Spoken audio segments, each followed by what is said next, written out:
Bonsoir à tous, le 7-8 Sport est de retour pour une nouvelle saison, 26 minutes d'images, de reportages, d'interviews et de matchs. Et pour commencer, une fois n'est pas coutume, place au basket. Une page se tourne à l'étoile sportive des cheminots de Trappes. Relégués en National 3, les dirigeants historiques ont quitté le navire. Le nouveau président Jacques Michelet va nous expliquer ce nouveau départ. Nous nous sommes rendus également à Versailles pour suivre la préparation des féminines de l'entente Le Chesnay-Versailles. Nouveau staff, nouvelle recrue, vous saurez tout avant la reprise de la Nationale 1. Et dans ce 7-8 Sport, nous reviendrons sur la formidable épopée de Théo Bourdon. Ce Guyan-Courtois que vous voyez à l'image, de 25 ans, a parcouru plus de 16 000 km à travers l'Europe à vélo et en un an. Et puis évidemment, en fin d'émission, tous les résultats du week-end. Mais tout d'abord, place au dossier que nous suivons depuis plusieurs années. Je veux parler bien sûr du Vélodrome. Nous l'avons découverte il y a tout juste quelques heures. La piste au record du Vélodrome de Saint-Quentin en Yvelines est en train d'être posée. Nous vous proposons les premières images exclusives avec Patrick Jacques de Dixmude.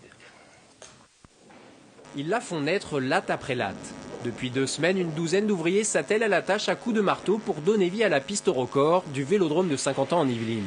250 mètres de long pour 8 mètres de large, l'anneau sera unique au monde, avec une pente plus importante qu'ailleurs, une inclinaison de 44 degrés. La piste permettra aux cyclistes de monter plus haut et de prendre plus d'élan pour faire tomber les records du monde.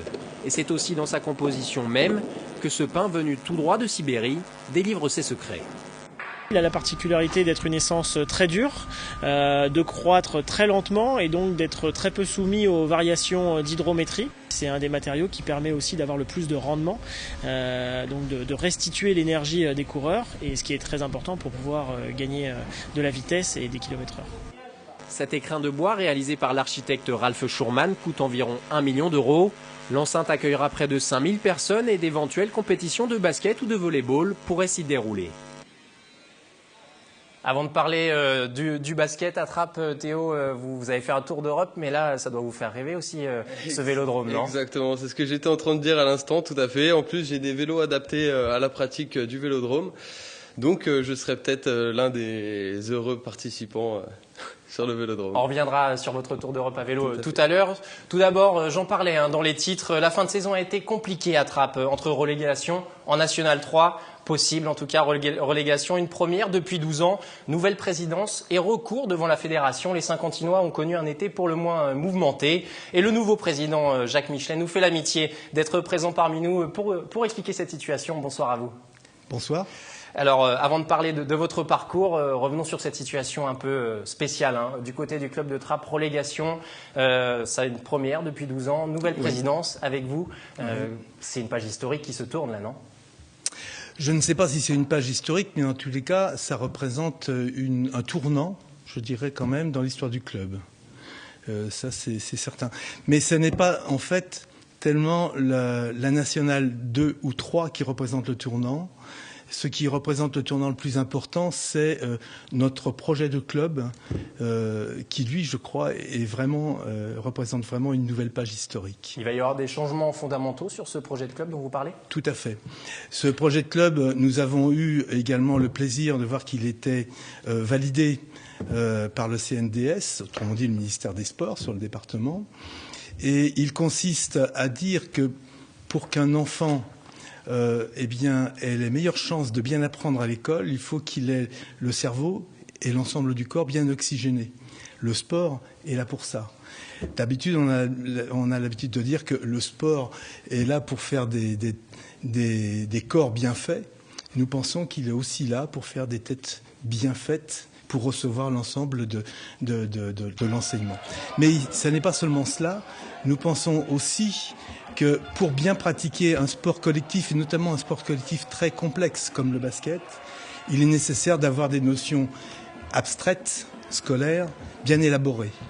Mais pour pouvoir définir ce projet de club, il faut aussi que la situation de votre équipe première, votre équipe Fagnon, qui était en National 2, soit résolue. Et à l'heure actuelle, ce n'est pas le cas puisque vous avez formulé un recours devant la Fédération française de basket et aussi un recours maintenant contentieux devant le tribunal administratif. Alors expliquez-nous un petit peu quelle est la raison de cette démarche ? Eh bien, tout d'abord, une chose, c'est que si nous voulons convaincre les enfants de faire du basket dans l'esprit du sport, dans les valeurs du sport, et pour qu'ils en soient convaincus de leur possibilité de bien pratiquer avec succès l'apprentissage scolaire, eh bien, encore faut-il que les adultes que nous représentons, les autorités que nous représentons, eh bien, soient elles-mêmes porteuses de ces valeurs.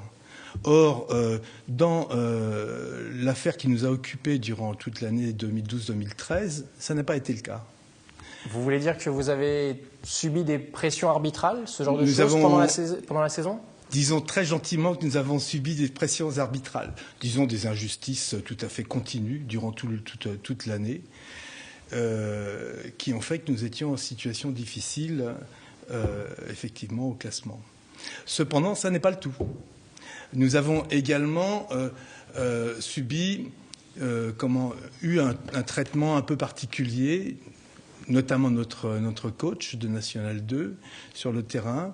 Je le rappelle d'ailleurs, votre coach, Mostafa El Afidi, qui est suspendu pour 2 matchs. Qui était suspendu pour 2 matchs, mais c'est peut-être dû aussi à des situations de match, des conséquences de défaites qui font que peut-être que le staff n'est plus si serein que ça, non ? À l'évidence, vous avez raison, qu'un climat interne qui est entamé de par une situation problématique, forcément que l'ensemble des acteurs ne se trouvent plus dans une situation de sérénité propice aux meilleurs résultats. Tout ça est clair, est évident. Que cela ait pu user également nos premiers responsables du club, ça me paraît également tout à fait évident. Oui. Dans 3 semaines, là, le championnat reprend ses droits, il faut quand même y penser. Oui. C'est la Nationale 3 pour l'instant, en tout cas. Quelle est l'ambiance au sein de l'équipe première, dans le staff ? Le staff est conforté d'ailleurs dans son rôle ? Alors, vous conservez Mostafa El Afidi ? Plus que jamais. Nous pensons que c'est non seulement un bon entraîneur, mais un entraîneur exceptionnel. Pourtant, pour l'instant, sur la saison dernière, c'est un peu compliqué de le dire, puisque vous avez fini 12e. Non, puisqu'en fait, si nous avons porté des recours auprès de la fédération, c'est par justement la situation de la justice qui lui a été faite. Je pourrais rapporter plusieurs exemples concrets d'incidents, je ne sais pas si j'ai le temps. Deux très, très rapidement. Bon, eh bien, un premier exemple,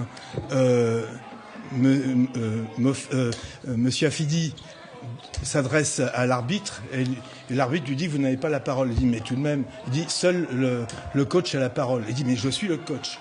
Faute technique. On croit rêver.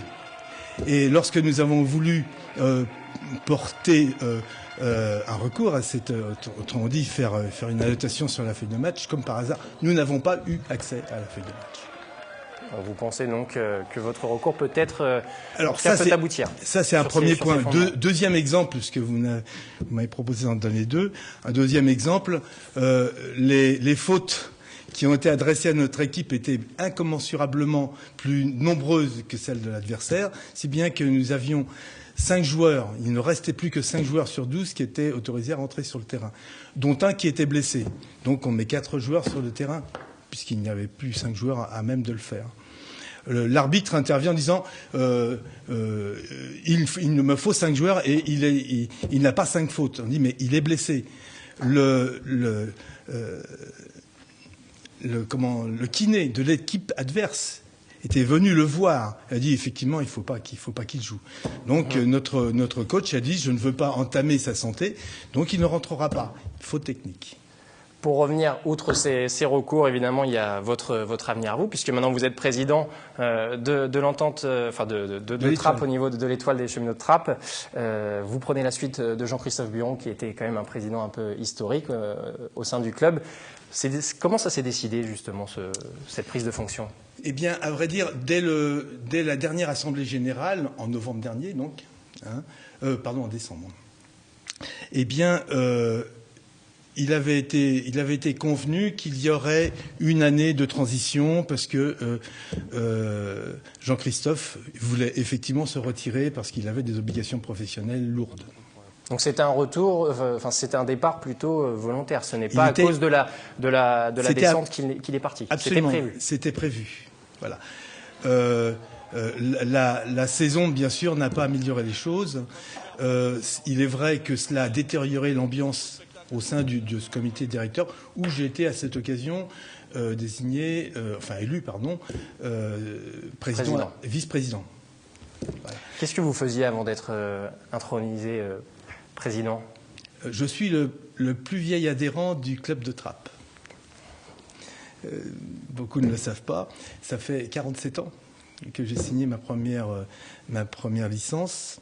Et j'ai été aussi le premier entraîneur qui a participé à la remontée de Trappes, qui était au plus bas niveau de pratique et de résultats et de nombre. Il y avait 6 joueurs en tout dans le club à cette époque, en 67. Vous parlez de remontée, une dernière question. Oui. Sur cette nouvelle saison, si c'est la Nationale 3, l'objectif est clair, c'est la remontée en Nationale 2? Bien sûr. Nous avons recruté une équipe avec l'assentiment plein et entier des joueurs pour pratiquer en Nationale 2 et pour monter en Nationale 1. Ah, l'objectif est clair et annoncé en tout cas. Merci beaucoup Jacques Michel d'être venu sur le plateau. Et donc, a fortiori, si nous sommes en 3, monter en 2. Évidemment. Merci beaucoup en tout cas Jacques Michelet d'être venu. Et puis à bientôt, on suivra évidemment la saison de Trappes du côté du gymnase Maillet. Merci beaucoup. Merci, au revoir. Pour les féminines de l'Entente Le Chesnay-Versailles, le défi est tout autre cette saison. Après leur montée historique en Nationale 1, en juin dernier, les Yvelinoises vont se battre pour le maintien cette année. Nouvelle joueuse, nouvel encadrement. Nous avons fait le point il y a quelques jours. Image de Jonathan Villeman. Cloche-pied, pied droit, première échelle. Cloche-pied, pied gauche, deuxième échelle. Il est le nouvel homme fort de l'Entente Le Chesnay-Versailles. Stéphane Rollet a débarqué cet été tout droit de Franconville dans le Val d'Oise et du pôle espoir féminin régional. Épaulé par Cyril Marcos, il n'est pas venu les mains vides sur le banc yvelinois. Quelques anciennes joueuses de Franconville font partie du voyage. Diana Gandega, internationale malienne qui a participé aux Jeux Olympiques de 2008. Et Mélanie Behet, passée par les équipes de France Jeune. Un recrutement malin qui semble prendre le tempo du groupe. Pour l'instant, très bon état d'esprit. Bon, un nouvel entraîneur, c'est toujours particulier. Surtout quand on remplace un entraîneur qui a vécu une montée.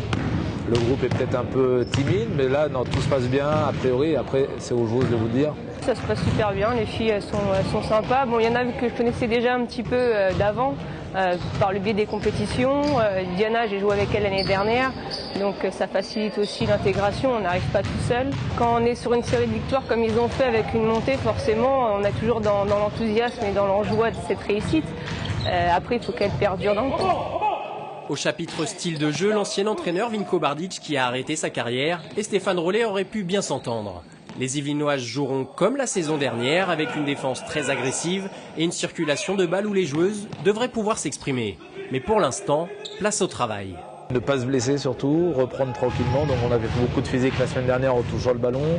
Cette semaine, on est plus dans la préparation du collectif, et défensif et offensif. Et on commencera les matchs amicaux en fin de semaine prochaine pour voir où on en est. Bon, voilà. L'idée, c'est qu'on soit prêt pour le deuxième, troisième match du championnat, puisqu'on sera, comme toutes les équipes, en rodage. Le LCV pourra s'appuyer encore quelques mois sur Cécile Dansaert. La pivot historique du club qui n'a pas encore repris l'entraînement fera une dernière pige jusqu'en décembre avant de quitter les parquets pour assurer le maintien en Nationale 1. Premier test ce jeudi en amical face au club tchèque de Karatroutneuf. Plus de 16 000 km en un an, 20 pays parcourus. Parti en août 2012, Théo Bourdon, vous êtes rentré il y a quelques semaines, mi-août exactement, après un périple inédit. Comment on décide de partir à vélo comme ça, faire le tour d'Europe ? Eh bien, ça a toujours été, je dirais, un rêve pour moi de voyager, de partir découvrir de nouveaux horizons. Et j'ai partagé ce rêve avec un ami à moi de longue date et nous avons décidé donc ensemble de partir à l'assaut des routes d'Europe pendant une année. Donc c'est un projet un peu fou. Il y avait un besoin de liberté Tout à fait. Un besoin de liberté, de se retrouver avec la nature comme un retour aux sources, si je peux dire. Et de revenir à une vie un peu plus simple et, voilà, et de se retrouver, de prendre le temps de réfléchir. Alors vous êtes parti avec un vélo de rando en fin de compte, voilà. Porte-bagages, etc. 80 kilogrammes à peu près de poids et de charge en fait. Qu'est-ce que vous allez faire de votre vélo maintenant? Il a dû prendre pas mal de petits pelles, de petites pannes mécaniques, non? Tout à fait. Alors je vais certainement changer la majorité des pièces de mon vélo, puisque au bout de 16 000 km, vous pouvez imaginer l'état d'usure des pièces. La majorité des vélos que vous voyez dans la rue font peut-être 1000 km dans l'année. 16 000 km, c'est énorme, donc je vais changer tout un tas de pièces. Mais que vous avez connu comme panne? Ah, j'ai cassé énormément de pièces, j'ai cassé, dont 2 roues arrière, 1 roue avant, un porte-bagages, le boîtier de pédalier, en fait tout ce qui est roulement ou les pièces qui sont soumises à rude contrainte, c'est-à-dire les roues. Voilà, donc j'ai changé tout ça de nombreuses fois. En un an, vous avez découvert beaucoup de paysages. Quel a été le moment le plus sympa, peut-être le plus émouvant sur la route? Le moment le plus émouvant, je dirais que c'était la partie Grèce. Les 2 mois que j'ai passés en Grèce ont été absolument formidables, et plus particulièrement les 2 semaines que j'ai passées en Crète. Ça a été absolument fabuleux. Au niveau des paysages ou des rencontres? Surtout des paysages pour la Grèce. Voilà. Les rencontres, je réserverais plutôt ça à l'Europe de l'Est. J'ai été assez surpris des rencontres que j'ai fait, voilà, et de la qualité de ces rencontres. C'était l'accueil dans l'Europe de l'Est qui était surprenant? L'accueil était exceptionnel. Les gens ont très peu de choses, mais sont prêts à tout vous offrir, vous faire manger avec eux. On est considéré presque comme de la famille, et des fois ça a été même très difficile de faire les au revoir, des larmes qui coulent, alors que finalement on connaît ces personnes depuis simplement quelques jours. Donc c'est très beau, très fort en émotion. Vous le disiez tout à l'heure, vous avez été accompagné pendant presque 6 mois à peu près par un ami d'enfance qui vous a quitté après. Voilà. Vous étiez seul sur la route, il y a dû avoir un moment difficile, une grosse remise en question, non? Tout à fait. J'étais pas vraiment préparé au voyage en solitaire. Forcément beaucoup de risques sur la route. Pour les campements, c'est-à-dire que j'ai dormi dans la nature la plupart du temps, donc j'avais peur également des animaux sauvages, les sangliers, les chiens, j'en ai croisé tout un tas. Et donc pour toutes ces raisons-là, j'étais pas vraiment préparé à voyager en solitaire. Maintenant, je suis resté positif tout le long, j'ai su rester fort mentalement et continuer à aller de l'avant toujours. Voilà. C'est une véritable épreuve avec vous-même peut-être pendant toute cette année. Hein. Est-ce que vous avez peut-être appris à mieux vous connaître aussi, non? C'est vrai, on apprend. On repousse ses limites. Voilà, on repousse ses limites, c'est ça. On titille les limites. Beaucoup de fois très proche des limites. Voilà, tutoyer les limites de nombreuses fois lors de ce voyage. Et c'est vrai que c'est très dur dans ces moments-là de garder un bon mental et de continuer à avancer. Donc la période la plus difficile pour moi, ça a été après le passage de mes parents et de ma copine en Grèce. Voilà, c'était une semaine absolument formidable. Mais quand ils sont repartis, je me suis retrouvé seul à nouveau. Et pendant une bonne semaine, ça a été très difficile d'avancer. Je vois qu'à côté de vous, il y a quelques souvenirs. Qu'est-ce que vous avez ramené? Alors, j'ai ramené avec moi un magnifique t-shirt qui m'a été offert par un groupe d'amis tchèques que j'ai rencontré. C'est le nom de la ville, je crois. Hein, ouais, le nom d'une ville. Voilà, le nom d'une ville. Je l'ai ici en carte postale. Donc, c'est une ville classée au patrimoine mondial de l'UNESCO.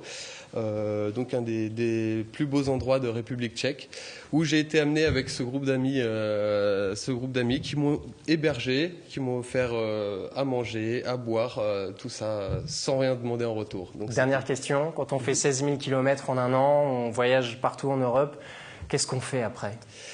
Après, écoutez, je vais reprendre certainement un emploi dans mon domaine d'activité, c'est-à-dire l'ingénierie. Donc j'ai travaillé 6 ans dans l'ingénierie automobile.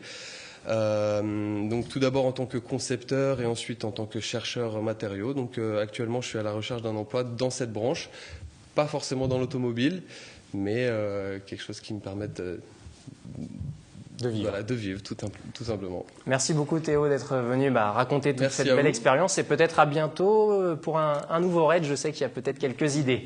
Pourquoi pas. Merci beaucoup Théo. Avec plaisir, merci beaucoup. Pour la 5e année consécutive, plus de 400 enfants ont pu apprendre les réflexes vitaux dans l'eau.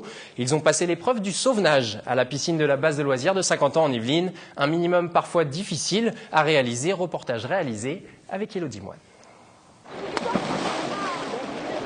Allez, avance, c'est pas grave. Reste debout comme ça. 1, 2, 3, 4, 5.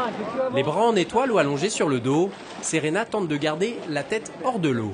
Elle passe les 5 étapes du sauvetage, ce diplôme créé par l'école de natation française pour faire prendre conscience à ces jeunes de leur capacité à assurer leur sécurité dans l'eau. C'est le minimum vital surtout pour pouvoir retrouver le bord. être amené à se sauver lors d'une chute. Et voilà, le minimum qui permet justement de sortir sans être aidé. Un minimum vital qui varie en fonction de l'origine sociale des enfants. Âgés de 11 à 17 ans, ils sont issus de zones urbaines sensibles. Et pour ce groupe de Saint-Cyr-l'École, faire la bouteille ou flotter sur le ventre ont été des formalités. Facile, mais ouais, c'était bien. L'eau, elle est un peu froide, mais sinon, le plus facile, c'était chercher les anneaux. Et le plus dur, en fait, rien n'était dur, en fait, c'était facile. Pourtant, sur les 4 jours de l'opération, peu sont repartis avec leur diplôme en poche. Ces opérations comme celle-ci sont vraiment pour pointer du doigt le fait que nos jeunes ne savent pas nager. Nous, on a ici que quelques pourcentages qui réussissent le test, environ 5 à 10% sur l'ensemble des jeunes, puisqu'on en accueille 100 par jour sur les 4 journées que nous sommes à Saint-Quentin. Plus de 400 adolescents franciliens ont passé le test du sauvetage. L'année dernière, un enfant de 5 ans avait perdu la vie dans le bassin de la base de loisirs. Cet été, 2 personnes se sont noyées dans les Yvelines. Avant de passer aux résultats et à l'essentiel du week-end, un dernier coup de rétroviseur sur l'événement de cet été. Je veux bien sûr parler du Tour de France, l'ultime étape du 21 juillet entre Versailles et les Champs-Élysées. Petit condensé préparé par Romain Ruspini.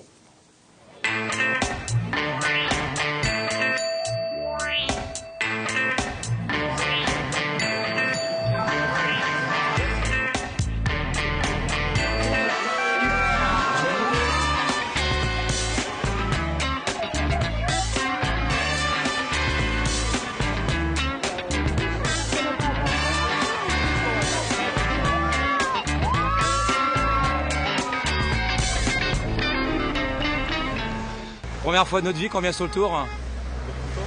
Ah, c'était fabuleux. Franchement, là, on s'est bien amusé. On a ramené quelques petits cadeaux, des trucs certainement inutiles, mais on s'est vraiment bien marré là. On est venu soutenir Quintana, notre Colombien préféré, qui est en deuxième dans les Tours de France. Ah si, on les suit. Mon père est super fan depuis que je suis née. On les suit chaque année. Si, Colombia, si, Quintana, si, Colombia.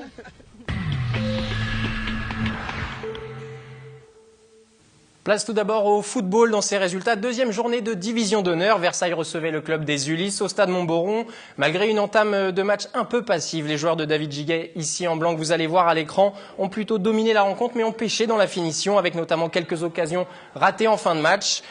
D'ailleurs, cette occasion que vous allez pouvoir suivre, score final nul et vierge 0-0, c'est le deuxième match nul consécutif des Versaillais. Je vous propose d'écouter le nouvel entraîneur yvelinois au micro de Patrick Jacques de Dixmude qui attend la 5e journée du championnat pour faire un premier bilan.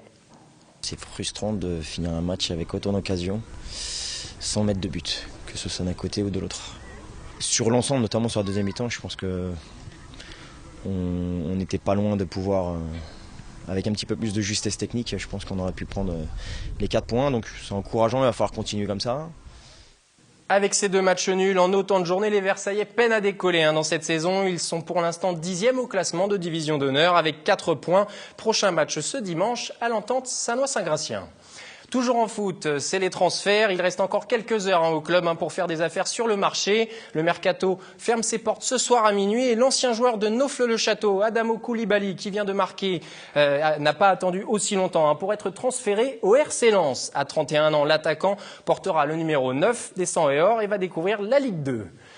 Aviron maintenant, en aviron, l'Yvelinois Thomas Barouk est revenu des championnats du monde en Corée avec une prometteuse 4e place. Le 4 poids léger tricolore avec le Versaillais Augustin Mouterde, Guillaume Reynaud et Franck Solforosi a passé la ligne derrière le Danemark, la Nouvelle-Zélande et la Grande-Bretagne. Pourtant, il pointait en 3e place à 500 mètres de la ligne, mais c'est très prometteur avec cette médaille en chocolat, comme on dit. Côté course d'orientation, une toute petite info au championnat de France qui se sont déroulés il y a une semaine. Quentin Roturier, que nous avions suivi pendant sa préparation au championnat d'Europe, a terminé au pied du podium à la 4e place, mais pourra se consoler avec la 3e place de son frère Maxime sur l'épreuve des moins de 20 ans. Et une dernière info, c'est les forums des associations. Vous en avez l'habitude. Si vous n'avez pas encore inscrit votre enfant dans un club pour la nouvelle saison, il est encore temps. Rendez-vous ce week-end un peu partout à Saint-Quentin en Yvelines, à Montigny-le-Bretonneux, au centre sportif Pierre de Coubertin, au Sky Scarabée à la Verrière ou encore au complexe sportif de la Clé Saint-Pierre à Elancourt. C'est la fin de ce 7-8 Sport. Merci de l'avoir suivi. N'hésitez pas à nous contacter via les réseaux sociaux avec le hashtag le 7-8 Sport tout attaché. Bonne soirée et à lundi prochain.